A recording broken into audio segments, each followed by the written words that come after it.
આજનો આપણો ટોપિક છે પરિપથોનું વિશ્લેષણ, સર્કિટ થિયરી.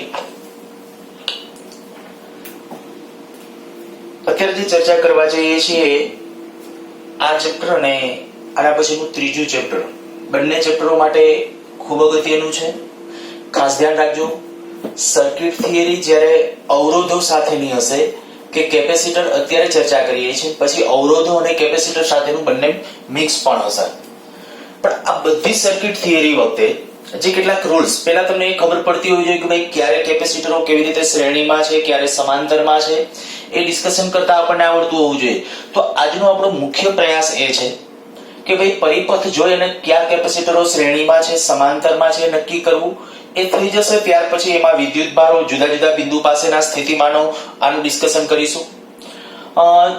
પરિપથો મેં કેટલાક ડ્રો કરી રાખેલા છે. એમાં જુઓ, સૌથી પહેલો પરિપથ આ કે કામ ચોરસની ચાર ભુજાઓ, એ ચારે ચાર ભુજાઓ ઉપર એક એક કેપેસિટર મૂકેલું છે. કેપેસિટરનું કેપેસિટન્સ મેં ત્યાં નામ આપેલું છે સી સી સી સી. ત્યાં એ અને બી બિંદુ વચ્ચે સમતુલ્ય કેપેસિટન્સ મેળવવું છે. જો એ અને બી વચ્ચે સમતુલ્ય કેપેસિટન્સ મેળવવું હોય તો સૌથી પહેલો રૂલ્સ આગલા લેક્ચર વખતે પણ ડિસ્કશન કરી દીધો હતો ને અત્યારે કહું છું કે આવું વિચારો, માની લ્યો કે આના બે વચ્ચે તમે બેટરી જોડેલી હોય, એ અને બી વચ્ચે. જો ત્યાં એ અને બી વચ્ચે બેટરી જોડેલી હોય તો શું પરિસ્થિતિ હશે એવું એક ઇમેજિનેશન કરો. તો કે જો એ અને બી વચ્ચે આપણે બેટરી જોડેલી હશે તો જાણે કે વિદ્યુતભાર અહીંથી આમ બે બ્રાન્ચ પડશે, કંઈક વિદ્યુતભાર આમ જશે, કંઈક આમ જશે. હવે આનો જે વિદ્યુતભાર છે, ખરેખર પાછું મેં તમને ત્યારે પણ કીધું હતું કે સ્થાયી સ્થિતિમાં કેપેસિટરમાંથી કોઈ જ વિદ્યુતભાર ગતિ કરતો હોતો નથી, પણ સ્થાયી સ્થિતિ પહેલા ગતિ કરતો હોય. અચ્છા, હવે વિદ્યુતભારની બે બ્રાન્ચ, કંઈક વિદ્યુતભાર આમ જાય છે, કંઈક વિદ્યુતભાર અહીંથી આમ જાય છે. આ બંને વિદ્યુતભાર છે અહીંયા ભેગા થઈ જાય છે. તો એનો અર્થ એવો કરવાનો કે ભાઈ આ આખી બ્રાન્ચ એ આની સાથે સમાંતરમાં છે. અને આ બ્રાન્ચમાં જ્યારે આગળ વધીએ ત્યારે આ ત્રણેય સિરીઝમાં છે, કારણ કે એક જ લાઈનમાં જ્યારે આવી જતા હશે ત્યારે સિરીઝમાં કહેશું. તો સી સી સી આ ત્રણ સિરીઝમાં છે. એનું ઇક્વિવેલન્ટ કેટલું થશે? તો કે c/3. શ્રેણીમાં જ્યારે સમાન મૂલ્યના હશે ત્યારે એટલામાં ભાગનું, તો આ ત્રણ કેપેસિટરો છે તો ત્રીજા ભાગનું, એટલે આપણે કહી શકીએ કે આ કેપેસિટન્સ થઈ ગયું c/3. એ c/3 આ c સાથે સમાંતરમાં. તો જો હું અહીંયા c ઇક્વિવેલન્ટ લખવા માંગતો હોય તો c ઇક્વિવેલન્ટ બરાબર c પ્લસ c/3 એટલે થઈ જશે 4c/3. આપણો આન્સર. એટલે સૌથી પહેલો એક પ્રયત્ન તમારે આ કરવાનો કે ક્યાં જે બે બિંદુ વચ્ચે તમે સમતુલ્ય કેપેસિટન્સ ગણવા માંગો છો એ બે બિંદુ વચ્ચે બેટરીનું ઇમેજિનેશન કરો. ત્યાંથી આપણે કે કેટલી બ્રાન્ચ પડે છે જુઓ. નેક્સ્ટ સ્ટેપ, બીજો પરિપથ જુઓ. માની લ્યો કે આની અંદર જ્યારે આપણે આમ કહીએ કે ભાઈ આ એ અને બી, આના વચ્ચે આપણે હમણાં કીધું એ પ્રમાણે માની લીધું કે ભાઈ આપણે બેટરી કનેક્ટેડ કરી દીધી આ એ અને બી બિંદુ વચ્ચે. હવે જ્યારે અહીંથી વિદ્યુતભારની વાત છે તો અહીંથી વિદ્યુતભાર દાખલ થશે, વિદ્યુતભારની બે બ્રાન્ચ થશે. અહીંયા વિદ્યુતભાર પહોંચશે તો એ તો ખબર પડી કે ભાઈ આની સાથે આ પેરેલલમાં છે. પણ જો તમે પેરેલલમાં લઈ અને સાદુરૂપ આપી દેશો તો હવે અહીંયા એક વસ્તુ ધ્યાન રાખવી એ પડે કે આની સાથે આ સમાંતરમાં ભુજા છે, નો ડાઉટ એ સાચું છે, પણ આ જે ભુજા છે ને એ શોર્ટ સર્કિટ ગણાય. કઈ રીતે શોર્ટ સર્કિટ? ખાસ સમજો, આ જે કેપેસિટર છે ને એના આ છેડે અને આ છેડે જો આ એક લૂપ પસાર થાય છે, આ ડાયરેક્ટ લૂપ. સાવ સાદી રીતે તમને એમ કહું કે ભાઈ અહીંયા માની લ્યો કે આ જે અહીંયા આપણી V વોલ્ટની બેટરી છે તો અહીંયા 0 સ્થિતિમાન, અહીંયા V વોલ્ટ, તો અહીંયા V, અહીંયા V, V, અહીંયા V, કારણ કે આ લૂપ ડાયરેક્ટ છે. અહીંયા તો કે અહીંયા જે થશે તો કે આ બધી જગ્યાએ આપણે ખરેખર કન્ડિશન આવી થઈ ગઈ કે અહીંયા V સ્થિતિ, કારણ કે આ શોર્ટ સર્કિટ છે. તો દેખીતી વાત અહીંયા સ્થિતિમાન કેટલું હતું? 0. તો અહીંયા 0 આવશે, પણ અહીંયા V અને એને પરિણામે આપણો આન્સર શું થઈ જશે? તો કે તરત તમારે સમજી લેવાનું કે ભાઈ અહીંયા જ્યારે આપણે આ લૂપ ક્રિએટ કરેલી છે એનો અર્થ એવો થાય કે આ કેપેસિટર છે એના બે છેડા વચ્ચે PD ક્રિએટ થવાનો નથી. PD એટલે વિસ્થિતિમાનનો તફાવત, કારણ કે અહીંયા જેટલું સ્થિતિમાન છે એટલું સ્થિતિમાન અહીંયા છે. તો આ બે બિંદુ વચ્ચે વિસ્થિતિમાનનો તફાવત 0 અને પરિણામે આ કેપેસિટર ચાર્જ થઈ શકતું નથી. તો એને પરિપથમાંથી ઉડાડી દેવું. અને માત્ર હવે તમારે આ જ સમજવાનું રહ્યું કે અહીંયા આપણે માત્ર આ એક જ કેપેસિટર, આનું C ઇક્વિવેલેન્ટ જે આવશે એ C ઇક્વિવેલેન્ટ બરાબર C. ખાસ એકવાર ફરીથી બોલું છું, જ્યારે અહીંથી મેં કીધું કે તમે પ્રવાહના રૂલ્સ પ્રમાણે, પ્રવાહનો રૂલ્સ એ તો ઠીકઠાક છે બરાબર, એ ખાલી આપણી સામાન્ય ભુજાઓ બહુ સિમ્પલ પરિપથો હવે એકડા બગડા શીખવાડતો હોય એના જેવું છે. પણ અહીંયા આપણે કે એ જે સિમ્પલ કે એવા સાદા પરિપથો હશે તો એ રૂલ્સ કામ આવશે. બાકી આપણે જ્યારે થોડુંક લેવલ વાળા પ્રશ્નોમાં જ્યારે જશું ત્યારે તરત જ આ વસ્તુ કે કોઈ કેપેસિટર છે શોર્ટ સર્કિટ હશે, કોઈ શોર્ટ સર્કિટ હોય તો એ કેમ નક્કી કરવાનું, તો કે જોઈ લેવાનું કે ભાઈ એમાં કોઈ ડાયરેક્ટલી લૂપ છે, કેપેસિટરના બે છેડા વચ્ચે વિસ્થિતિમાનનો તફાવત 0 રહે છે, મીન્સ કે બે છેડે સ્થિતિમાન સરખું છે. જો હોય તો એને પરિપથમાંથી કાઢી નાખવું. પછી આપણે પ્રેક્ટિસ માટે આપશું. અત્યારે મેં જુદા જુદા કેટલાક પરિપથો ખાલી એમને તમને રૂલ્સ શીખવાડી શકાય એટલા માટે આમ કેટલાક પરિપથો ડ્રો કરેલા છે. તો અહીંયા ઇક્વિવેલેન્ટ થઈ ગયું, C ઇક્વિવેલેન્ટ બરાબર C. નેક્સ્ટ ત્યાર પછીનો પરિપથ જુઓ તો અહીંયા આપણે કે ભાઈ A અને B બિંદુ વચ્ચે સમતુલ્ય નક્કી કરવું છે. હવે અહીંયા તમે એમ કહેશો કે A અને B બિંદુ વચ્ચે ચાલો સૌથી પહેલા બેટરી જોડો છો એવું વિચારી લો. હવે બેટરી જોડતો નથી એવું ઇમેજિનેશન કરો. તો આથી જાણે કે વિદ્યુતભાર ગયો, વિદ્યુતભારની બે બ્રાન્ચ થઈ, બે બ્રાન્ચ અહીંયા ભેગી થાય છે. તો એમ કહી શકો આ ભુજા સમાંતરમાં, પણ જો એવું કરવા જશો તો ખોટું પડશે. એટલા માટે વચ્ચે એક બ્રાન્ચ એવી છે કે જે આ ભુજામાંથી આ ભુજા સાથે કનેક્ટ થાય છે, અને જો એવું થશે તો આપણો નિયમ છે એ ખોટો સાબિત થશે. તો બીજું તરતની એક પરિસ્થિતિ છે ને, તરત આ મગજમાં રાખો. જો પહેલી વસ્તુ એ જો કે બ્રાન્ચના રૂલ પ્રમાણે જો ફટાફટ ખબર પડી જતી હોય ઓકે. બીજું એક તરત વોર્નિંગ આવે કે ભાઈ કોઈ કેપેસિટર શોર્ટ સર્કિટ છે એ જોઈ લો. હવે શોર્ટ સર્કિટ હોય તો એને કાઢી નાખવાનું છે, બાકીનું પરિસ્થિતિ વિચારો. થર્ડ વસ્તુ હવે આ જુઓ, જંકશનની જેમ વિચારો. અહીંયા આપણે આ A બિંદુ છે, અહીંયા C, આ B છે, માની લો કે અહીંયા D કહી દો અને અહીંયા E કહી દો. પણ હવે નોર્મલી વિચારી લેવા કે ભાઈ અહીંયા જે સ્થિતિમાન હોવાનું ને અહીંયા તો ડાયરેક્ટ તાર છે, તો કે અહીંયા સ્થિતિમાન એટલું જ આવવાનું. જો એટલું જ સ્થિતિમાન આવવાનું તો પછી આ જંકશનનું નામ પાછું ચેન્જ કરી નાખ કે ભાઈ આ જંકશનનું નામ કેટલું થઈ જશે A. અને એ જ રીતે જો અહીંયા આપણે કહી શકીએ આ તાર ડાયરેક્ટલી છે, તો કે અહીંયા નવું નામ આપવાની જરૂર નથી, અહીંયા નામ આપી દો B. અને જો એવું છે તો હવે આપણે લાસ્ટ લેક્ચર વખતે તમને જે શીખવાડેલું હતું એ પ્રમાણે અહીંયા બધા કેપેસિટર કેની વચ્ચે આવી જાય છે? A અને B વચ્ચે, A અને B વચ્ચે, A અને B વચ્ચે. તો આપણે આને સમતુલ્ય મારે ડ્રો કરવો તો કેમ કરશું? તો કે આ બે બિંદુ લઈ લો, આ A, આ B. બે જ બિંદુ છે. પેલા બે બિંદુ કેવી રીતે નક્કી કર્યા એકવાર ફરીથી જોઈ લેજો. મેં કીધું અહીંયા જેટલું સ્થિતિમાન હશે એટલું અહીંયા હશે, તો આને એમનેમ ડાયરેક્ટ જ શોર્ટ સર્કિટ જ છે આને આ બિંદુ. જો આ જંકશન બિંદુ તો એનું સ્થિતિમાન સરખું રહેવાનું, એટલે અહીંયા એ જ નામ આપો. એવી રીતે આને નામ આપણે અહીંયા કીધું B જ નામ આપી દીધું. અને જો હવે એવી કન્ડિશન થઈ તો પેલા વિચારો A અને B વચ્ચે એક કેપેસિટર, આ A અને B વચ્ચેનું એક કેપેસિટર. પછી અહીંયા કોઈ કેપેસિટર છે જ નહીં. બીજું કેપેસિટર ક્યાં? આ પાછું A અને B વચ્ચે, આ પાછું A અને B વચ્ચે, આ પણ A અને B વચ્ચે, પણ અહીંયા બે છે તો ત્યાં બે કેપેસિટરો આપણે ડ્રો કરશું અને આ રીતે આમ સમજશું. તો હવે આનું સમતુલ્ય નક્કી કરતા તમને આવડે. જો આ બધા કેપેસિટન્સ માની લ્યો કે C છે, આ C, C, C, આ બધા C છે આવું માની લઈએ, તો આ C એટલે કેટલું થઈ જશે? C/2. સિરીઝ જોડાણમાં છે એટલે C/2. એ C/2 થઈ ગયા. આ C/2 આ C અને આ C સાથે સમાંતરમાં, તો સમતુલ્ય એટલે C ઇક્વિવેલેન્ટ જો નક્કી કરવા જશો તો C ઇક્વિવેલેન્ટ બરાબર 2C + C/2 અર્થાત કે 5C/2. આ થશે એનું સમતુલ્ય. થોડું જોજો ખાસ કેવી રીતે જઈએ છીએ. મેં 3 રૂલ્સ ની વાત કરી નાખી અત્યાર સુધીમાં. પહેલો રૂલ્સ આ મેં કીધું કે ભાઈ જાણે કે બ્રાન્ચ કેટલી પડે છે, બ્રાન્ચ ક્યાં ભેગી થાય છે એ નક્કી કરો. ત્યાર પછી બીજી વસ્તુ તરત જ આ વિચારો કે કોઈ કેપેસિટર શોર્ટ સર્કિટ છે કે કેમ, હોય તો ગોતી કાઢો, એને દૂર કરો. તો આપણે અહીં કઈ કેપેસિટર હતું યાર. ત્રીજી વસ્તુ તરત આ વિચારો કોઈ નકામા જંકશનો છે ક્યાંય. નકામા જંકશન એટલે કેવી રીતે વિચારશું? તો કે અહીંયા આ રીતે કે જે કોઈ વચ્ચે કોઈ આવો તાર કે એવું કંઈ હશે તો એને દૂર કરશું. એની પ્રેક્ટિસ માટે એક બીજો અહીંયા જો ક્વેશ્ચન આપ્યો છે, અહીંયા જુઓ. તો આની અંદર આપણે કહી શકીએ કે ભાઈ આ A, અહીંયા B. માની લો કે આ બે બિંદુ વચ્ચે બેટરી જોડી, હવે અહીંથી તમે કહેશો અહીંથી બે બ્રાન્ચ પડી, બે બ્રાન્ચ અહીંયા ભેગી થાય, પણ એની પહેલા બ્રાન્ચ પડી કંઈક નવી ભેગી, તો નહીં ખબર પડે એ રૂલ્સ થી. અને જો એ રૂલ્સ થી ન ખબર પડે તો બીજું આમાં કોઈ કેપેસિટર શોર્ટ સર્કિટ, તો કે આખું કેપેસિટર ક્યાં એવું નથી દેખાતું શોર્ટ સર્કિટ હોય. જુઓ તમે એમ કહેશો કે અહીંથી આ બે કેપેસિટર શોર્ટ સર્કિટ ન કહી શકાય, કારણ કે અહીંયા જે સ્થિતિમાન છે અહીંયા સ્થિતિમાન જુદું હોઈ શકે, અને જો સ્થિતિમાન જુદું છે તો શોર્ટ સર્કિટ નથી. તો શું કરવું? તો કે આવી નકામી બ્રાન્ચ દેખાય એટલે જે વધારાના બિંદુઓ વચ્ચેના હોય ને અહીંયા નામ આપી દો. દાખલા તરીકે અચ્છા ચલો અહીંયા આ A છે તો આ બધી જગ્યાએ સ્થિતિમાન A નામ આપી દો. એવી રીતે અહીંયા B છે તો આ સ્થિતિમાન B, આ બધી જગ્યાએ નામ આપી દો B. બસ હવે સહેલું થઈ ગયું. આ જાણે કે આ બધી જગ્યાએ સ્થિતિમાનની બ્રાન્ચમાં લઈ લીધું. હવે જુઓ આ કેપેસિટર A અને B વચ્ચે, આ A અને B વચ્ચે, આ A અને B વચ્ચે, તો અર્થ આવો થઈ ગયો કે A અને B વચ્ચે 3 કેપેસિટરો આવશે.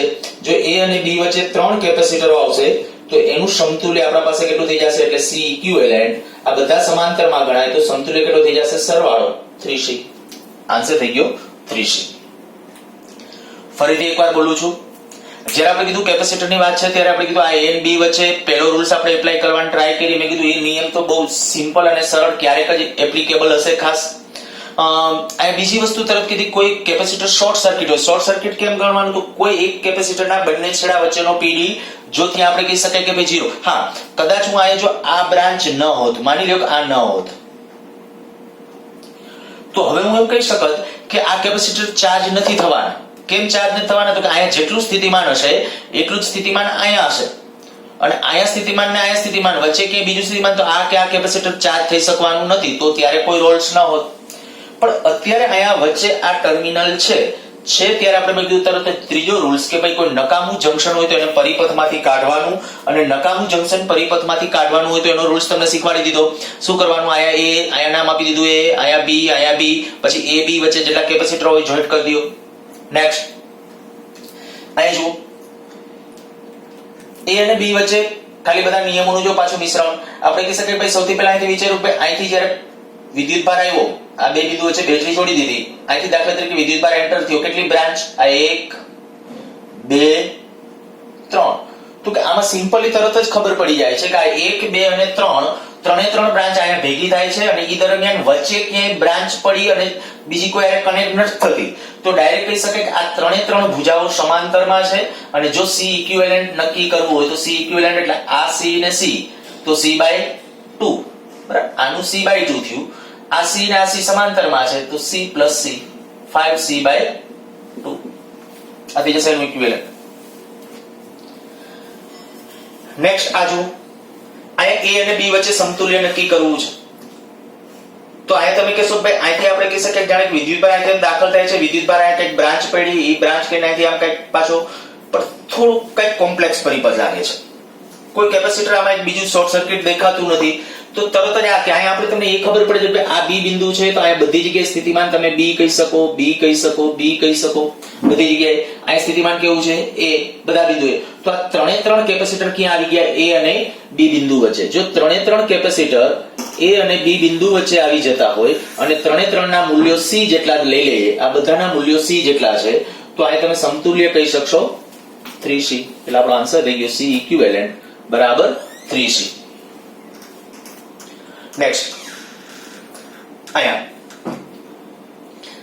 આથી જ્યારે આપણે કહીએ કે આ A બિંદુ છે, અહીંયા B બિંદુ છે, A અને B બિંદુ વચ્ચે સમતુલ્ય નક્કી કરવું છે. શું કરીશું? તો કે અહીંથી જ્યારે વિદ્યુતભાર દાખલા તરીકે એન્ટર થાય છે, વિદ્યુતભારની બ્રાન્ચ અહીંથી બે બ્રાન્ચ પડી, પણ ઈ બે બ્રાન્ચ પાછી આપણે કઈ અહીંથી આમ ગયા ત્યારે અહીંથી પાછી બ્રાન્ચ પડે છે, ઈ બ્રાન્ચ અહીંયા ભેગી થાય છે, અને બાકી પછી સળંગ આમ. તો કે અહીંયા તમે પાછું જો જંકશન રૂલ આમ ડાયરેક્ટલી ખબર પડી જતી હોય તો કોઈ પ્રોબ્લેમ જ નથી, સીધું તમે આ રીતે આમ વિચારી શકો. ધ્યાન રાખજો, આ જેમ જેમ અનુભવ થશે, પરિપથો વધુ ને વધુ સોલ્વ કરશો પછી જ સારી ગ્રીપ આવશે. આ બધા બિંદુઓ છે એનું સ્થિતિમાન સરખું છે, આ બધાને ભેગા કરી દીધા એવું ઇમેજિનેશન કરો, કારણ કે અહીંયા જેટલું સ્થિતિમાન એટલું અહીંયા એટલું અહીંયા, તો આ ઓકે સોરી આ બધાને આપણે ભેગા કરી દીધા છે. માની લો આ બધાને ભેગા કરી દઈએ, આ બધા બિંદુઓ અહીંયા ભેગા કરી દીધા, સેમ વસ્તુ અહીંયા બધા ભેગા કરી દીધા. પછી આમ પરિપથનું ઇમેજિનેશન કરો, મગજમાં રીડ્રો કરો, તો તમને એટલી ખબર પડી જશે કે અહીંથી 4 બ્રાન્ચ પડશે, 4 બ્રાન્ચ, પણ વચ્ચેની બે ભેગી થશે, પાછી છૂટી પડી અને વળી ચારે ભેગી થઈ જશે. તો જો આવું થતું હોય તો અહીંયા તો બધી જગ્યાએ B સ્થિતિમાન, અહીંયા બધી જગ્યાએ A સ્થિતિમાન, અહીંયા કંઈક નામ આપી દો D દાખલા તરીકે, અને પછી આ રીતે આમ ડ્રો કરવું હોય તો કરી શકો. અને નથી ડ્રો કરવું, બહુ સિમ્પલ અને સરળ જ છે. જો અહીંયા તમને એ ખબર જ્યાંથી બ્રાન્ચ પડી, માની લો અહીંથી આમ ગયા અને અહીંયા પહોંચે, અહીંથી આમ તમે વિચારો તો આ બે બ્રાન્ચ છે અને એ બે અહીંયા ભેગી પાછી થાય જ છે, તો આને આ કેવા જોડાણમાં આવશે? સમાંતરમાં. જો મારે સમતુલ્ય ડ્રો કરવું છે તો સમતુલ્ય આ રીતે આમ ડ્રો કરી શકું.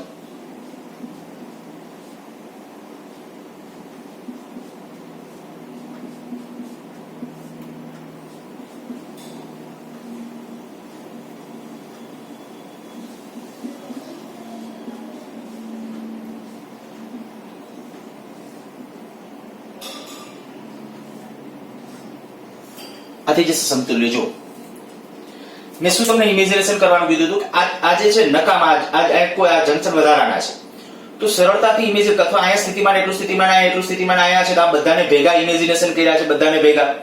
વચ્ચે બે બ્રાન્ચ પડી, એ બે બ્રાન્ચ પાછી અહીંયા ભેગી થાય છે, ભેગી કરી પાછી બ્રાન્ચ છૂટી પડી અને વળી પાછા ચારે ચાર ભેગા થાય છે અને આપણે આ બે બિંદુ વચ્ચે સમતુલ્ય નક્કી કરવું છે. હવે તમારાથી થઈ જવું જોઈએ.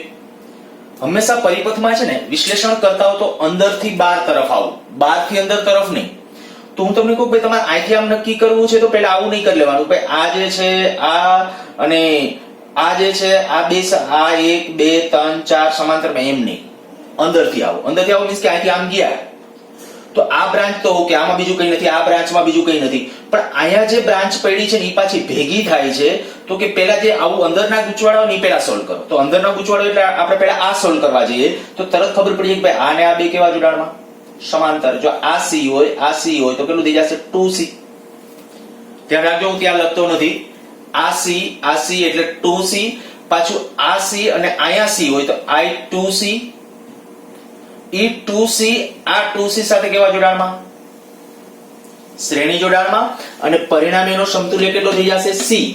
ધ્યાન રાખજો આ વચ્ચેની બ્રાન્ચનો સમતુલ્ય જે આવ્યો એ C આવ્યો અને પછી C વચ્ચેનો C અને આ C એટલે આનો ઇક્વિવેલન્ટ જે થશે એ C ઇક્વિવેલન્ટ બરાબર આન્સર આવશે આપણો 3C. એટલે જ્યારે ક્યાંક તમને આવું દેખાય કે ભાઈ ક્યાંક આવું ગોટાળા વાળું છે ખબર નથી પડતી ક્યાંક ભેગું તો વધારાનું એક જંકશન નામ આપી નવો પરિપથ ડ્રો કરવાનો અને થોડું બને ત્યાં સુધી સતત એવું મગજમાં જેટલા પરિપથો મળે ને એમાં આ રીતે જેટલી ટ્રિક્સ કહું છું એ આપણી આમ ક્યાંક ઉપજાવી કાઢેલી આપણી રીતે ક્યાંક ટ્રીકો છે અને પરિણામે તમને એમ કહું ભાઈ તમને સમજવામાં કેમ વધુ સહેલું પડે એવો પ્રયત્ન છે આપણો. બરાબર? એટલે રૂલ્સ આમાં એ જ કે વધુમાં વધુ જેટલો તમે અનુભવ કરશો ને એમ ઓટોમેટિકલી તમને ધીમે ધીમે વધુ વધુ ગ્રાસ્પિંગ થતું જશે કે ભાઈ કોણ શ્રેણી કોણ સમાંતરમાં. નેક્સ્ટ અહીંયા આવી જાવ. માની લ્યો કે આ C અહીંયા C પાછું આ C અને આ C છે. હવે જોઈ શકશો ભાઈ અહીંથી બે બ્રાન્ચ પડે છે, ઈ બે બ્રાન્ચ અહીંયા ભેગી થાય પણ એની પહેલા વચ્ચેથી એક બ્રાન્ચ પડીને બીજા આરે કનેક્ટ થવા જાય તો પેલો રૂલ્સ તો નકામો. અચ્છા બીજું જુઓ, કોઈ કેપેસિટર આમાં શોર્ટ સર્કિટ લાગે છે? કોઈ કેપેસિટર તમને એવું દેખાય છે કે જેના બંને છેડે સરખેલ? તો કે નથી, બધાના એક સ્થિતિમાં જુદા જુદા જ દેખાશે. અચ્છા ત્રીજું, કોઈ નકામી બ્રાન્ચ છે મીન્સ કે આમાં જેવી આવી બ્રાન્ચ હતી એવી કોઈ કેપેસિટર વિનાની કોઈ ભુજા દેખાય છે? તો કે નહીં, એ પણ નથી. તો એક નવો રૂલ્સ કહું છું, આવો મગજમાં રાખજો. જો આવી કન્ડિશન આવી જ્યારે સ્થિતિ થાય ને આવા પરિપથો છે ને વિસ્ટન બ્રિજ સંતુલિત હોઈ શકે. એટલે કે સંતુલિત વિસ્ટન બ્રિજ આપણે ભણવાનું ત્રીજા ચેપ્ટરમાં, પણ અત્યારે ખાલી એનો ઉપયોગ કરવો છે કારણ કે ત્યારે પાછા આના પરિપથો અવરોધ માટે આવવાના છે. તો જ્યારે આવી સ્થિતિ તમને દેખાય કે ભાઈ આ કેપેસિટર અહીંયા જે કેપેસિટન્સ હોય, જો આ કેપેસિટન્સના છેદમાં આ કેપેસિટન્સ લખું તો કેટલું મળે? C ના છેદમાં C કેટલું મળે? 1. તો નીચે આવું જ કરો, આના છેદમાં આ લખો C ના છેદમાં C. તો શું કરવાનું? આ C ના છેદમાં C એટલે કેટલું થયું? 1. અહીંયા કેટલું થયું? 1. જો આવું થાય ને તો આ વચ્ચેનું કેપેસિટર ઉડાડી દેવાનું. આને સંતુલિત વિસ્ટન બ્રિજ કહેવાય. હવે શું કામ કરીએ છીએ? થોડું પ્રેક્ટિકલ ઉદાહરણ, બાકી આપણે વિસ્ટન બ્રિજ સંતુલન ત્રીજા ચેપ્ટરમાં ભણવાના છીએ. અત્યારે જસ્ટ ઇમેજિનેશન કરો, હું તમને ખાલી સમજાવવા માટે આવું કહું છું. માની લ્યો આ કેપેસિટર ઈ શું છે? તો કે આપણે આવી એક કન્ડિશન માની લઈએ છીએ કે અહીંથી આ પાઇપલાઇન નું નેટવર્ક આવી રીતે છે, પાણીની પાઇપલાઇન છે, અહીંથી આ પાણીની પાઇપલાઇન બધી આમ પાણીની પાઇપલાઇન છે, અહીંયા પણ એવી રીતે છે અને આ બધી જગ્યાએ વાલ્વ છે. માની લો કે આ બધી જગ્યાએ વાલ્વ મૂક્યા છે, કેપેસિટર છે, અહીંયા વાલ્વની ઇમેજિનેશન કરો. હવે આ બધા વાલ્વ અને બધાની ક્ષમતા, આ બધાનું કેપેસિટન્સ હું તમને આ બધું કેપેસિટર દાખલા તરીકે આ વાલ્વ જેટલો છે એટલો જ વાલ્વ આ ખુલ્લો છે, એટલો જ વાલ્વ આ ખુલ્લો છે અને એટલો જ વાલ્વ આ ખુલ્લો છે. બધાના કેપેસિટન્સ સરખા છે. આ જે પાઇપલાઇન છે એક સમાન આડછેદવાળી છે, એક સમાન આડછેદવાળી પાઇપલાઇન છે.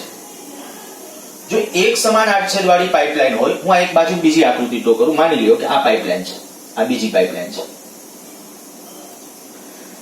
આમાં જેવું પાણી આમ ગતિ કરે છે, આ જેટલી આડછેદ વાળી અહીંયા પાઇપ છે એટલી જ આડછેદ વાળી પાઇપની અહીંયા ઇમેજિનેશન કરીએ. આ બંને પાઇપ સમાન કહું છું, બધી એની આડછેદ સરખું ધારજો. આથી પાણી એન્ટર થાય છે, માની લો બંને પાઇપલાઇનની અંદર એક સમાન દર સાથે એક સરખા વેગ સાથે દાખલ થાય છે. અને હવે તમે એમ કહો કે ભાઈ અહીંયા દાખલા તરીકે હું આવી રીતે આમ કપલિંગ કરું, આ એક બીજી પાઇપ અહીંથી આમ જોડી દઉં, તો પાણી આ પાઇપલાઇનમાંથી આમાં આવશે કે આમાંથી આમાં જશે? તો તમારો જવાબ હોવો જોઈએ કે આમાં પાણી ગતિ જ નહીં કરે, પાણીથી ભરેલી હશે. ધ્યાન રાખજો, આ પાઇપ પાણીથી ભરેલી હશે પણ પાણી અહીંથી આમ નહીં જાય કે અહીંથી આમ નહીં જાય. પણ માની લ્યો કે અહીંયા પાણીનું દબાણ જાજુ હોત અને અહીંયા દબાણ ઓછું હોત તો પાણી આમ જાત નીચે તરફ.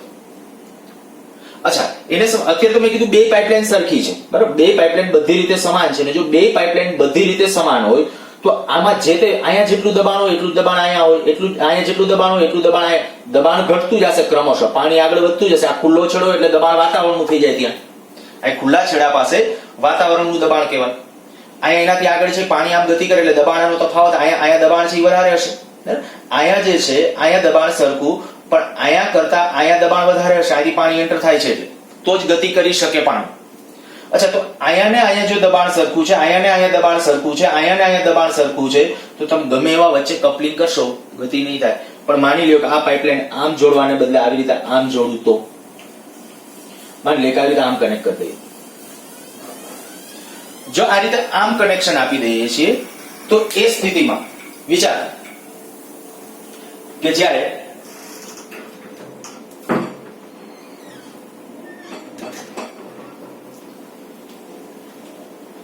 દબાણની વાત હશે તો ક્યાં દબાણ વધારે થશે?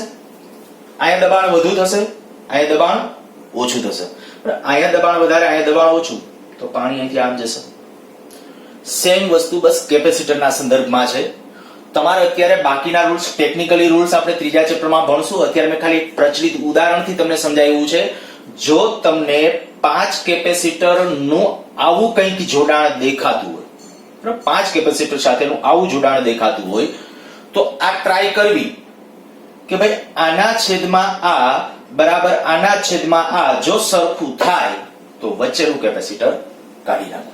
બરાબર, ફરીથી હું રિપીટ કરું છું. હા, એક આ કહી દઉં કે આના છેદમાં આ બરાબર આના છેદમાં થતું હશે તો આ થતું જ હશે, આના છેદમાં આ બરાબર આના છેદમાં થશે જ. ગમે ઊંધો ગુણોત્તર લેશો ચાલશે. નીચેથી ઉપર તો નીચેથી ઉપર, ઉપરથી નીચે તો ઉપરથી નીચે, જે રીતે ગુણોત્તર તમારે લેવો, ક્રોસમાં લ્યો ગમે તે રીતે. પણ જો આ કન્ડિશન થાય ને, તમારે આમ જ મગજમાં રાખવું કે આના છેદમાં આ બરાબર આના છેદમાં આ જો થાય તો વચ્ચેનું કેપેસિટર ઉડાડી દેવું, અને જો વચ્ચેનું કેપેસિટર કાઢી નાખીએ તો હવે વિચારો જોઈએ બાકીનો પરિપથ થઈ ગયો સિમ્પલ. જો બાકીનો પરિપથ હવે તમારા પાસે સિમ્પલ પરિપથ થઈ ગયો હોય તો બસ તમારા પાસે આન્સર છે કે ભાઈ આનું મારે સમતુલ્ય નક્કી કરવું છે. તો સમતુલ્ય કેટલું થશે? આ C C/2, આ C C/2 અને C/2 સાથે સમાંતરમાં, તો આનું ઇક્વિવેલન્ટ આવી જશે C ઇક્વિવેલન્ટ બરાબર C. એટલે આનો આન્સર છે C. એવી જ રીતે એક મેં બીજો પરિપથ અહીંયા લીધો છે. જો ત્યાં 9મો પરિપથ નામ આપ્યો છે, આ પરિપથ કન્સિડર કરજો. તો આના માટે A બિંદુ અહીંયા છે, B બિંદુ અહીંયા છે. આપણે નક્કી કરવું છે A અને B બિંદુ વચ્ચે સમતુલ્ય કેપેસિટન્સ. જો A અને B બિંદુ વચ્ચે સમતુલ્ય નક્કી કરવો છે તો આપણે કહીએ કે A અને B વચ્ચે દાખલા તરીકે પહેલા બેટરી જોડો. જો A અને B બિંદુ વચ્ચે બેટરી જોડવાનો પ્રયત્ન કરશો તો અહીંથી પ્રવાહ દાખલ થાય, વિદ્યુતભાર દાખલ થાય, બે બ્રાન્ચ પડી, ઈ પાછી બ્રાન્ચો કઈક આમ કઈક ખબર નથી પડતી. અચ્છા, ભૂલી આવે. બીજું, કોઈ કેપેસિટર નકામું દેખાય છે? નકામું દેખાય છે મીન્સ કે આપણો આ રૂલ્સ શોર્ટ સર્કિટ છે, શોર્ટ સર્કિટ નથી, એક પણ કેપેસિટર શોર્ટ સર્કિટ નથી. ત્રીજું, કોઈ નકામી બ્રાન્ચ છે? અહીંયા જેવી બ્રાન્ચ હતી એવી કોઈ નકામી બ્રાન્ચ છે? નથી. અચ્છા, વિસ્ટન બ્રિજ છે? તો કે 5 કેપેસિટરો છે પણ વિસ્ટન બ્રિજ છે કે નહીં ખબર નથી પડતી. અચ્છા, તો આપણે જે ઓલા રૂલ્સ જે થોડા હતા એને અનુરૂપ તમે થોડો પ્રયત્ન કરો, કદાચ વિસ્ટન બ્રિજ બની જતો હોય. શું કરવાનું તો કે આગલા લેક્ચર વખતે શીખવાડ્યું તે પ્રમાણે સ્થિતિમાન નામ આપી દો. ન ખબર પડે ત્યારે સ્થિતિમાન વાળો રસ્તો અપનાવી લેવાનો. આ A તો અહીંયા સ્થિતિમાન A, અહીંયા A, અહીંયા B, તો અહીંયા બધી જગ્યાએ B છે, પણ હવે કેપેસિટર આવી ગયું, અહીંયા નામ બદલી નાખો. દાખલા તરીકે અહીંયા D કહી દઉં છું અને અહીંયા નામ આપી દો E. હવે જે બે વચ્ચે સમતુલ્ય શોધવું હોય, દાખલા તરીકે આપણું આ A બિંદુ, આ B બિંદુ, આ A બિંદુ અને B બિંદુ. ઓકે, અહીંયા હું થોડું ભૂસી નાખું છું, નહીંતર નહીં દેખાય તમને પાછું.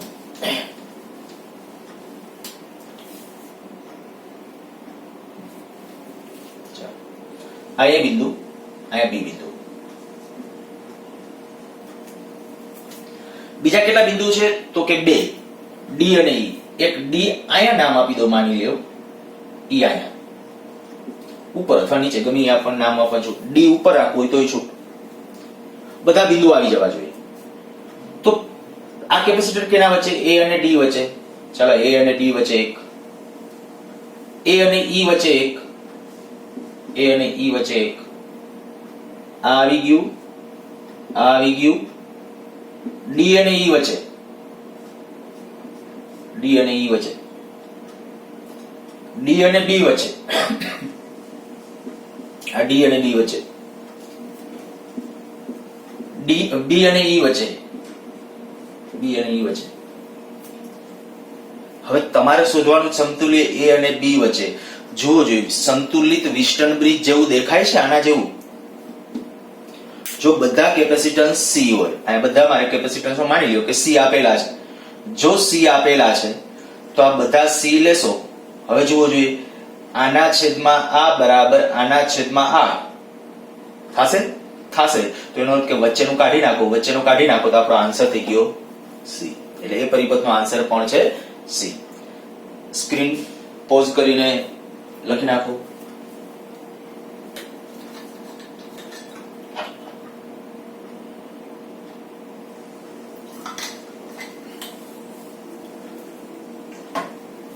ચાલો નેક્સ્ટ.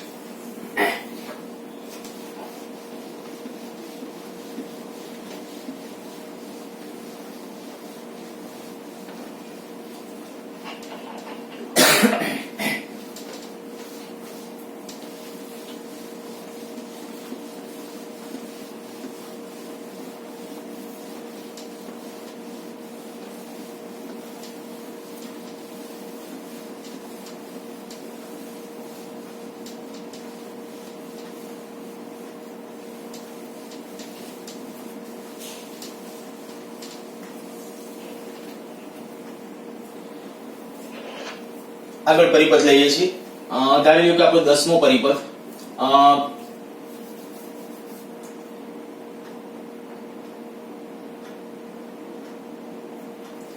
ઓકે, પહેલા સિમ્પલ પરિપથ લઉં છું.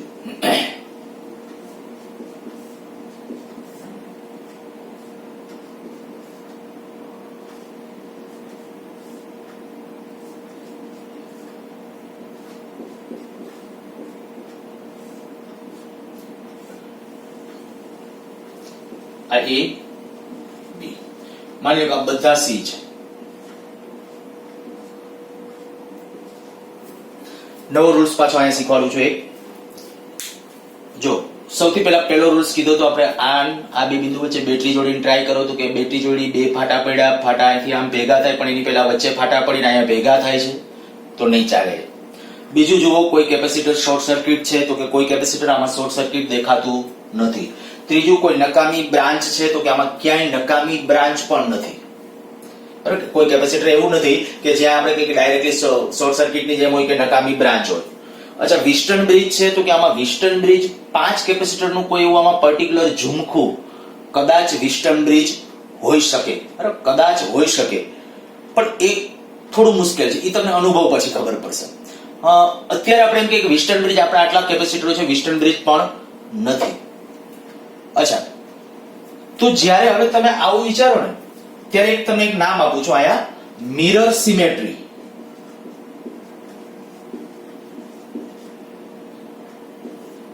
જો મિરર સિમેટ્રીની વાત કરીએ એટલે કે અરીસાની સમમિતિ, કેવી રીતે આ નિયમ એપ્લાય કરવો?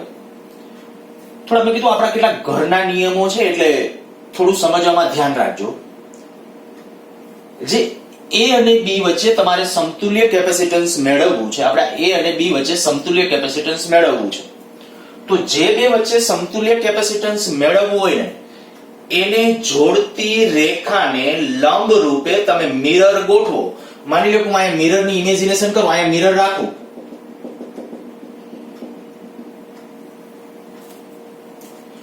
તો જોઈ લ્યો જોઈએ કે અહીંયા જેવું છે એવું પ્રતિબિંબ આ બાજુ દેખાય. એનું મિરરની અંદર આપણને ખબર છે, મિરર એટલે જ મેં નામ આપ્યું છે, મિરર સિમેટ્રી એટલે જ નામ આપ્યું છે. જો અરીસો કમ્પલસરી કેવી રીતે ગોઠવવાનો, અરીસો કમ્પલસરી કેવી રીતે ગોઠવવાનો કીધું તો કે આ રીતે. જે તમારે જે બે બિંદુ વચ્ચે સમતુલ્ય શોધવું છે એને જોડતી રેખાને લંબ રૂપે જ મિરર ગોઠવવાનો. અને એ મિરર ગોઠવા પછી જો આ બાજુનો ભાગ એવો જ તમને આ બાજુ દેખાય, આ જે કેપેસિટર છે ને એક પ્લેટ આમાં ગણવી, એક પ્લેટ આ બાજુ ગણવાની, એ જોડાણમાં વળી એવું ન કહેતા તમે તો આમ ડ્રો કર્યું થોડું, એ કઈ નથી જોવાનું. તમારે ત્યારે જે પરિસ્થિતિ વિચારવાની છે માત્ર ને માત્ર આ જ કે આ જે કેપેસિટર છે એ કેપેસિટરની એક પ્લેટ આ બાજુ ગણવાની, બીજી આ બાજુ. અચ્છા, તો આનો અર્થ કે જો બધા કેપેસિટન્સ આ સી સી સી સી એવી રીતે છે તો આનું પ્રતિબિંબ આ થાય, આનું પ્રતિબિંબ આ થશે, આનું પ્રતિબિંબ આ છે, આ એક પ્લેટનું પ્રતિબિંબ આ બીજી પ્લેટ આવી જશે. તો કે મિરર સિમેટ્રી આને ગણવી. હવે મિરર સિમેટ્રી ઈ તો ખબર પડી ગઈ, પણ શું કરવાનું? મિરર સિમેટ્રી મળે તો શું કરવાનું? તો કે તો છે ને જ્યાં બેકી વાહકો ભેગા થતા હશે ને એવું કોઈ જંકશન તૂટી શકે. બરાબર? જો બે કરતા વધુ બેકી, આ દાખલા તરીકે આ જંકશન એક ઉપર ફોકસ કરો, કેટલા વાહકો ભેગા મળે છે? આ 1 2 3 4. ફરજિયાત બેકી સંખ્યા ના હોય, 4 હોય 6 હોય એ ચાલે, 5 કેવું હોય તો નહીં. તો આ કે ભાઈ આ બેકી સંખ્યાના જ્યારે વાહકો છે આ જંકશન તોડવું, પણ જંકશન કેમ તોડવું? હવે એ ખાસ તો કે ત્યારે તમે આમ જોશો, જો હું જંકશન તોડીને પરિપથ પેલા ડ્રો કરી નાખું છું.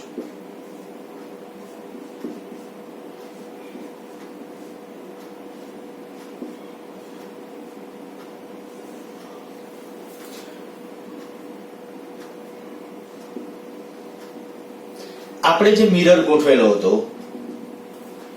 એ મિરરને અનુરૂપ આ જે પરિપથ છે ને એમાંથી તમારે મેં કીધું કે જો મિરર સિમેટ્રી તમને દેખાય ને તો મિરર સિમેટ્રી દેખાય એટલે પહેલું કામ તમારે આ કરી નાખવાનું કે આ જંકશન તોડવાનું છે. પણ કયું જંકશન તૂટશે? 4 6 8 કે આવા વાહકો, બે નહીં, 4 6 કે 8 કે એવા બેકી સંખ્યાના 4 કે 4 થી મોટા એવા વાહકો ભેગા મળતા હશે તો જંકશન તૂટશે. અને જો એ જંકશન હવે તૂટે તો કેવી રીતે તોડવું? તો કે તોડતી વખતે ખાસ ધ્યાન રાખજો, આ જંકશન મારે અહીંયા તોડવું હોય તો હું જંકશન આવી રીતે આમ તોડી શકું. આ જંકશન છે અહીંયા જો આવી રીતે આમ ડ્રો કરું, ક્યાંથી આમ આવે છે, આમ કરીને આમ, આ બ્રાન્ચ અહીંથી આમ આવતી હતી અહીંથી આમ આવી રીતે આમ તૂટી શકે, પણ આ ખોટું છે, આમ નહીં. તોડવાનું છે તમારી રીતે તૂટવું જોઈએ કે જેથી કરીને તમે જે મિરર ગોઠવેલો છે ને એની આ બાજુ ઓલી બાજુ આમ નોખા ન પડે, પણ અડધો ભાગ તૂટે ત્યારે અડધો ભાગ જાણે કે આપણે કહી શકાય કે મિરર ની અંદર દેખાય. હમણાં બીજો એક પાછું પરિપથ આપો એટલે તમને પ્રેક્ટિસ થશે એટલે ઓટોમેટિક થોડું વધારે ખ્યાલ આવશે. કેવી રીતે? તો કે એવી રીતે તોડવાનું કે અડધો ભાગ તૂટેલો છે ને એ જાણે કે જ્યાં જંકશન તૂટ્યો ને એનો અડધો ભાગ ઉપર જ એટલે કે આ બાજુ રહેતો અને અડધો ભાગ મિરરની પ્રતિબિંબ તરીકે રહેતો હોય એવી રીતે તમારે જંકશન તોડવાનું. અને આવી રીતે જંકશન તોડી નાખો એટલે હવે તમને જુઓ A અને B વચ્ચે સમતુલ્ય ખબર પડી જવી જોઈએ. હવે આ મિરર હતો એ તો ખાલી આપણે સિમેટ્રી નક્કી કરવા માટે હતો. થોડું હવે વિચારો, હવે કદાચ શ્રેણી સમાંતરના રૂલ્સ ખબર પડી જશે, સાદા શ્રેણી સમાંતરના નિયમો એપ્લાય કરો. જો અહીંથી આપણે કહીએ કે ભાઈ આ A છેડેથી દાખલા તરીકે કંઈક વિદ્યુતભાર દાખલ થયો, વિદ્યુતભાર અહીંથી આમ કે અહીંયા જવા જાશો તો આ બ્રાન્ચ આખી આમ નામ છે, એની સાથે બીજું કોઈ કનેક્ટેડ નથી. આ જે બ્રાન્ચ છે એમાં વચ્ચે કંઈક આવે છે, હા એમાંથી કોઈ બ્રાન્ચ પડીને અહીંયા હવે કનેક્ટ નથી થતી, અહીંયા થતી હતી ત્યાં સુધી બીજા નિયમો નહોતા ચાલતા, પણ હવે કનેક્શન તૂટી ગયું તો હવે અહીંથી પાછી બે બ્રાન્ચ પડી, ઈ બ્રાન્ચ બે બ્રાન્ચ આયા ભેગી થાય છે. તો મેં હમણાં કીધું હતું કે અંદરથી બહાર આવવાનું, તો અંદરથી બહાર આવો તો આ બે કેપેસિટર કેવા જોડાણમાં? આ C છે, આ C છે, બરાબર? તો આનું ઇક્વિવેલન્ટ કેટલું થશે? C/2, બરાબર? આટલાનું ઇક્વિવેલન્ટ આવ્યું C/2. જો એનું ઇક્વિવેલન્ટ C/2 મળ્યું, આનું ઇક્વિવેલન્ટ આપણે કીધું એ પ્રમાણે C/2 મળ્યું, એ C/2 આ C સાથે કેવા જોડાણમાં? સમાંતરમાં. આની સાથે આ સમાંતરમાં, તો એ કેટલું થયું? 3C/2. 3C/2 થયું. તો આ ઉપલી ભુજાનું હવે ગણો, આયા C, આ આખું 3C/2 આ c ઈ પાછા કેવા જોડાણમાં? શ્રેણી જોડાણમાં. તો જો ઉપરની ભુજા 1/c ડેશ કહું એમ, ઉપરની ભુજાનું c ડેશ કહું છું, તો સિરીઝ જોડાણમાં હોય તો 1/c પ્લસ 1 આનું કેટલું થયું હતું? c/2 પ્લસ c, તો 3c/2, તો 3c/2 2 અંશમાં લખી નાખું છું, પ્લસ 1/c. આ શ્રેણી જોડાણનું આપણું સૂત્ર 1/c બરાબર 1/c1 plus 1/c2 plus 1/c3. તો આના આધારે હવે જ્યારે લસા લઈ લેશું તો થશે આટલું 3c લસા તરીકે એટલે તો અહીંયા 3 ને 3 6 ને 2 8, 8 ના છેદમાં 3c અર્થાત કે c ડેશ બરાબર આવ્યું 3c/8. આ જે આવ્યું ઉપલી ભુજાનું આવ્યું. અચ્છા, નીચેની ભુજાનો કેટલો? તો કે c ડબલ ડેશ કહી દો, તો c ડબલ ડેશ ic છે, તો c/2. નીચેની ભુજાનો થયો c/2. હવે આ ભુજા અને આ કેવા જોડાણમાં છે? તો એ થઈ જશે સમાંતરમાં. તો સમાંતરમાં હોય તો એમ લીધો કે c ઇક્વિવેલન્ટ બરાબર સમાંતરમાં એટલે સરવાળો 3c/8 પ્લસ c/2. જો 8 લસા તરીકે લેશો 8, તો અહીંયા આપણે 4 વડે ગુણવા પડશે એટલે 4 વત્તા 3 એટલે 7c ના છેદમાં 8. આ આપણો આન્સર છે. c ઇક્વિવેલન્ટ બરાબર 7c ના છેદમાં 8. ઝડપથી સ્ક્રીન પોઝ કરીને લખો. Okay, next.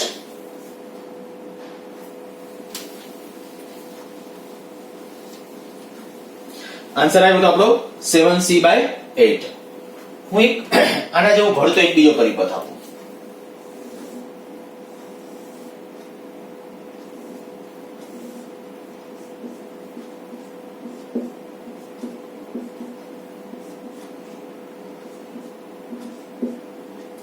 માની લ્યો કે અહીંયા a બિંદુ, અહીંયા b, a અને b વચ્ચે સમતુલ્ય નક્કી કરવો છે.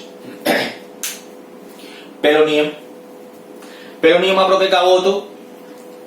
આ બેટરી જોડો, બેટરી જોડીને બ્રાન્ચ, 3 બ્રાન્ચ કે જે પડી એ બ્રાન્ચ પણ વચ્ચે ભેગી થાય છે. રૂલ્સ નહીં ચાલે, કોઈ નકામો આમાં કેપેસિટર નથી, કોઈ જંકશન, કોઈ બ્રાન્ચ નકામી નથી.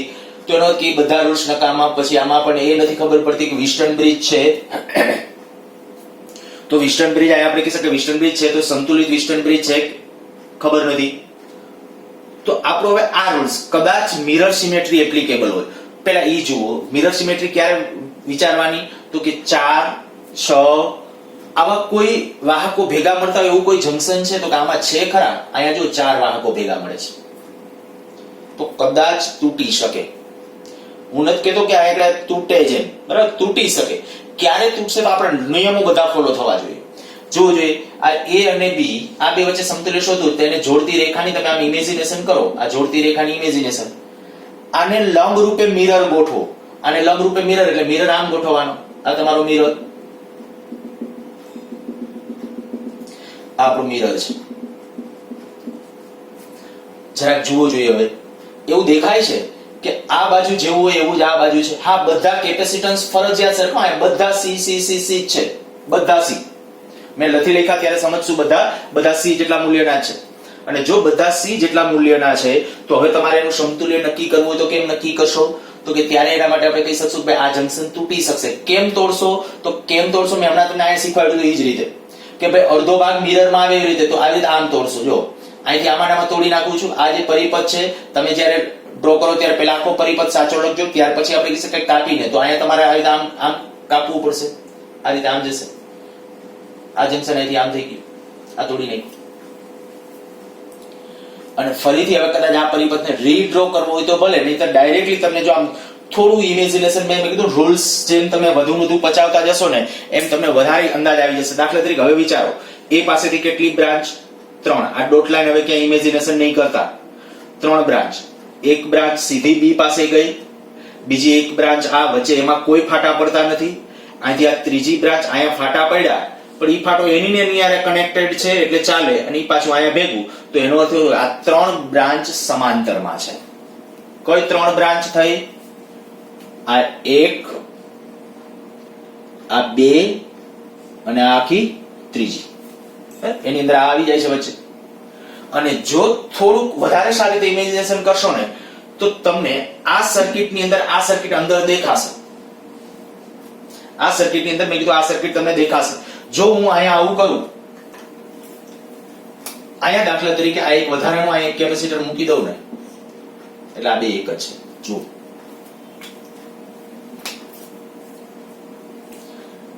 દેખાય છે એવું. કારણ શું? તો કે આ જે હતું એ આપણું આ છે, આ ભાગ છે, આ ને આ છે. પછી આ જે બ્રાન્ચ થઈ એ આપણું આ ને આ કેપેસિટર છે. ખાલી એક અહીંયા વધારાનું સમાંતરમાં. તો આનો આન્સર શું હતો? 7c/8. બરાબર ને? હા, 7c/8. આનો આન્સર હતો 7c/8 પ્લસ c. તો આનો આન્સર થઈ જશે એટલે c ઇક્વિવેલેન્ટ બરાબર 7c/8 પ્લસ c. આ જે છે એ c છે. બરાબર? તો ત્યારે આપણા પાસે આન્સર આવી જશે એ 15c/8. આ થઈ જશે આપણું c ઇક્વિવેલેન્ટ. તો આ થઈ ગઈ આપણા માટે મિરર સિમેટ્રી. હજી એક સિમેટ્રી છે સાથે સાથે ડિસ્કશનમાં લઈ લઈએ. આ ખાલી મેં કીધું પછી પરિપથોની ખાસ પ્રેક્ટિસ કરવી પડશે. બરાબર? આ મિરર સિમેટ્રી. નેક્સ્ટ ના લખ્યું હોય તો વ્યવસ્થિત લખી નાખો.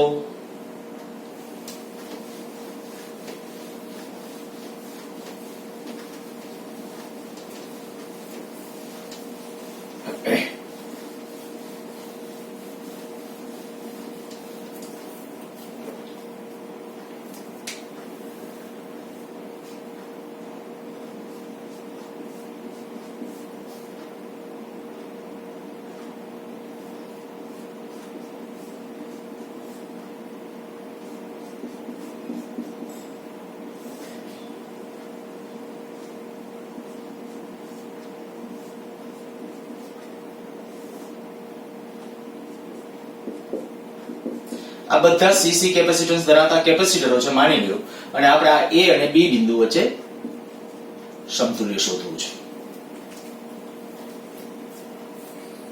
જો ઘણી વખત આ ફોલ્ડિંગ મિરર સિમેટ્રી અને બીજી અત્યારે જે શીખવાડું છું ફોલ્ડિંગ સિમેટ્રી કદાચ બે એપ્લિકેબલ હશે અને કેટલાક કિસ્સાઓમાં બે અલગ અલગ રીતે એપ્લિકેબલ હોઈ શકે. પહેલા ફોલ્ડિંગ સિમેટ્રી શું છે હવે એ સમજો.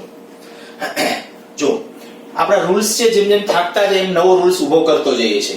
કઈ રીતે પહેલા વિચાર્યું હતું કે આપણે જ્યારે આપણે કીધું કે અહીંથી બ્રાન્ચ પડી, બ્રાન્ચો અહીંયા ભેગી થાય છે, પણ વચ્ચે એની પહેલા બ્રાન્ચ પડી અને ભેગી થાય છે, તો આપણો પહેલો રૂલ્સ નકામો. કોઈ નકામા કેપેસિટરો નથી એટલે કોઈ શોર્ટ સર્કિટ નથી, કોઈ નકામી બ્રાન્ચ નથી, વિસ્ટન બ્રિજની કઈ ખબર નથી પડતી. કદાચ મેં કીધું એ પ્રમાણે કે આની અંદર મિરર સિમેટ્રી હોઈ શકે. જો મિરર સિમેટ્રી એટલે અહીંયા ચાર વાહકો ભેગા પડે, અહીંયા ને અહીંયા તો નથી. અહીંયા જે મિરર સિમેટ્રી એટલે આ જંકશન તૂટી શકે. કેમ તોડવાનું હતું જરાક રૂલ્સ પ્રમાણે, તો કે આપણે કે આ A અને B જે છે ને લંબરૂપે આમ મિરર ગોઠવો. જો તમને એવું દેખાય છે કે ભાઈ આ રીતે આ કન્ડિશન આવતી હોય કે ભાઈ અહીંથી જે આમ આવે છે, અહીંથી જે આમ આવ્યું એવું બધું પ્રતિબિંબ આ બાજુ, તો કે આ છે, તો આ જંકશન તૂટી શકે. પણ એ જંકશન તોડતી વખતે મેં કીધું તમે જંકશન તોડશો કઈ રીતે? તો અડધો ભાગ અંદર આવે અડધો બહાર આવે. તો કે આમાં એવું પાછું નથી થતું. જો હું જંકશન ઓલા આગલા પરિપથોમાં જે રીતે મેં તમને શીખવાડ્યું હતું કે અહીંયા આપણું આજે આપણે મેં મિરર મૂકી દીધો, હવે આ બાજુ પ્રતિબિંબ, એવું પ્રતિબિંબ આ બાજુ દેખાય છે, તો જંકશન તોડવું કેમ? અને એક બીજી વસ્તુ તમને એ કહી દઉં કે જો મિરર સિમેટ્રી વખતે એ મિરર ઉપર જ કોઈ કેપેસિટર આવતું હશે ને, તો એ કેપેસિટરને ઉડાડી શકાય. એ કેપેસિટરને ઉડાડીને પણ તમે રસ્તો કાઢી શકો. એટલે અહીંયા આપણે કહી શકીએ, આવું બોલું છું, ફરીથી બોલું છું, અહીંયા મેં મિરર રાખ્યો, જંકશન તો તૂટતું નથી. કારણ કે તોડવું જોઈએ એવી રીતે કે અડધો ભાગ અંદર અને અડધો બહાર, પણ આમાં તો એવું કંઈ થતું નથી. કારણ કે અહીંથી આમ તોડશો કે અહીંથી આમ, તો એ મુશ્કેલ છે. એટલે બીજી વસ્તુ આ વિચારો કે ભાઈ અહીંયા આપણે આ જે મિરર રાખ્યો છે, જો એવી કન્ડિશન હોય કે ભાઈ આનું પ્રતિબિંબ આ બાજુ દેખાય છે અને બરાબર મિરરની લાઇનિંગ ઉપર કોઈ કેપેસિટર આવતું હશે ને, તો એ કેપેસિટરનો કોઈ અર્થ નહીં હોય. બરાબર? અચ્છા, હું તમને અત્યારે એના કરતા એક બીજી રીતે જે શીખવાડું છું એ તો છે જ. જ્યારે આવું કરો છો, અહીં જ્યારે તમે જોયું કે A અને B વચ્ચે mirror symmetry applicable directly junction તોડવા માટે નથી, તો કદાચ એક આવી કન્ડિશન વિચારી લો કે A અને B વચ્ચે તમે મિરર ગોઠવો પણ કેવી રીતે? અત્યારે હું એમ કહેતો હતો A અને B ની જોડતી રેખાને લંબ કહેતો હતો ને, હવે લંબ નહીં, હવે સમાંતર કહું. ચાલો આ રીતે આમ મિરર ગોઠવો, આમ મિરર ગોઠવો, અને જો આ પ્રતિબિંબ ઉપર દેખાય તો કાંઈ બધા C છે તો દેખાય છે પ્રતિબિંબ, આનું પ્રતિબિંબ બધું અહીંયા દેખાય છે. વળી ત્યારે એવું ન કહેતા ફોલ્ડિંગ સિમેટ્રી આ કેપેસિટર નીકળી જશે મિરર ઉપર, ઈ તો ઓમાં જ મિરર સિમેટ્રી ની અંદર, પણ અહીંયા હું નામ આપું છું ફોલ્ડિંગ સિમેટ્રી.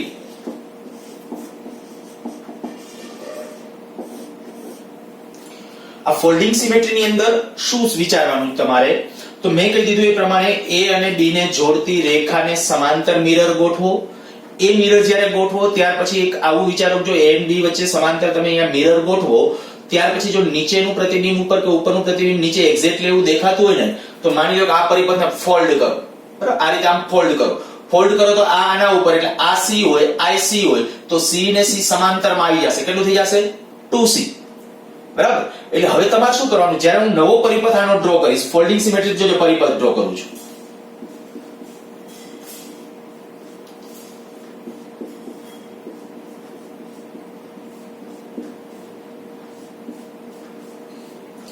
આ A આ B, મેં આ નીચેનો જેટલો ભાગ હતો એને ફોલ્ડ કરી નાખ્યો, વાળી દીધો.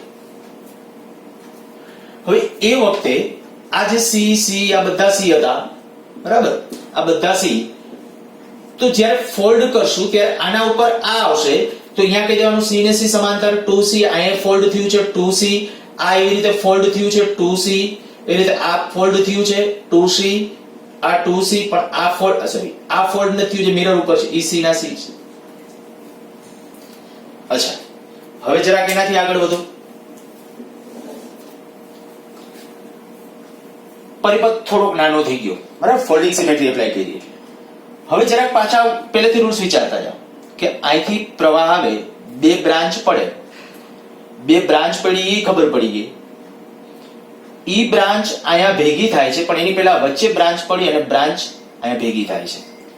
પણ મીનવાઇલ થોડુંક હજી એક આ વિચારો કે આને આ બે કેપેસિટર કેવા જોડાણમાં આવશે? આ બે ખાલી એક જ બ્રાન્ચમાં છે, 4C થઈ જશે. જો આનો સમતુલ્ય અહીંયા ડ્રો કરું છું, અહીંયા ડ્રો કરું છું, તો આવું થશે. આ 4C, આ 4C, નીચે C, આ પણ C, અને આ વચ્ચેનો જે હતો એ 2C.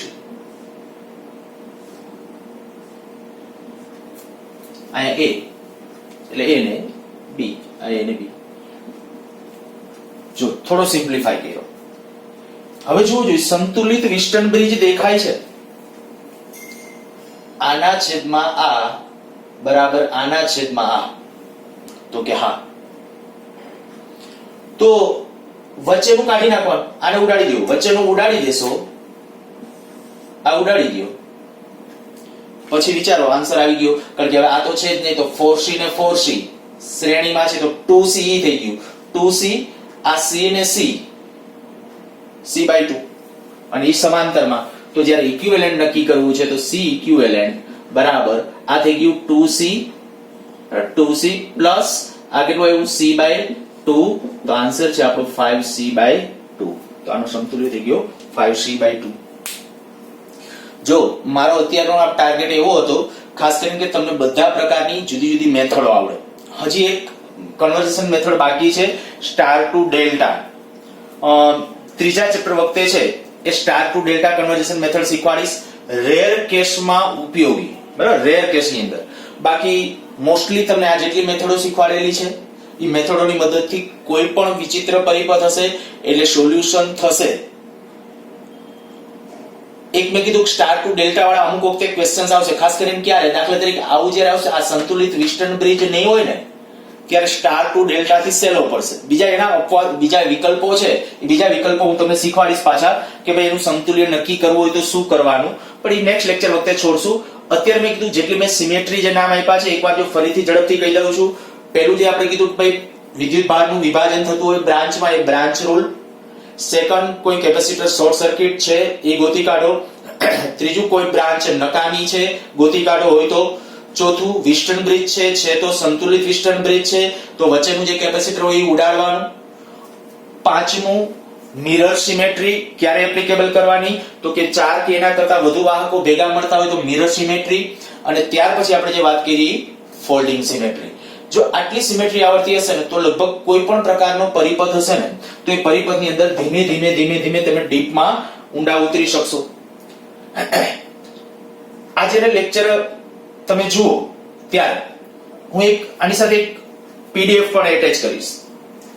તો પ્રશ્નો છે આ સર્કિટને રિલેટેડ એવા બધા મીન્સ કે જુદા જુદા સર્કિટ આપી એના સમતુલ્ય ઇક્વિવેલન્ટ છે એ તમે તમારી રીતે મેળવવાનો પ્રયત્ન કરજો. વોટ્સએપમાં પણ શેર કરી દઈશું. પણ એ મેં કીધું તમારી રીતે થોડો પ્રયત્ન કરજો કે ભાઈ આ કેવી રીતે કેમ સિમેટ્રી બધી એપ્લિકેબલ. જો પ્રેક્ટિસ નહીં કરો તો આની અંદર કોન્ફિડન્સ નહીં જ આવે. ખાલી સિમેટ્રીઓ કે આ બધું સમજવાથી તમને કોઈ દિવસ આન્સરો નથી આવડવાના. એટલે ખાસ થોડું વધુ જેટલા સર્કિટ જુઓ જુદી જુદી જે બુકમાં જુઓ એમાં વારાફરતી મેં કીધું તબક્કાવાર આ રીતે જે તમને નિયમો અત્યારે શીખવાડેલા છે એ પ્રમાણે એપ્લાય કરવાની ટ્રાય કરો. ધીમે કોન્ફિડન્સ બિલ્ડઅપ થતો જશે અને આ આવડશે ત્યાર પછી જ હવે આની વચ્ચે જ્યારે બેટરીઓ જોડેલી હોય ત્યારે કેટલા વિદ્યુત ભારો હોય કેટલી સંગ્રહિત ઉર્જા હોય આવું બધું ત્યારે આવશે. એ આખી સર્કિટ થિયરી તો એ છે રિયલમાં. પણ આ તો હજી ખાલી આપણે સમતુલ્ય ખાલી ઇક્વિવેલન્ટ નક્કી કરવાની વાત કરી છે કે સી ઇક્વિવેલન્ટ કેમ નક્કી કરાય. સારું, નેક્સ્ટ આવતા લેક્ચરમાં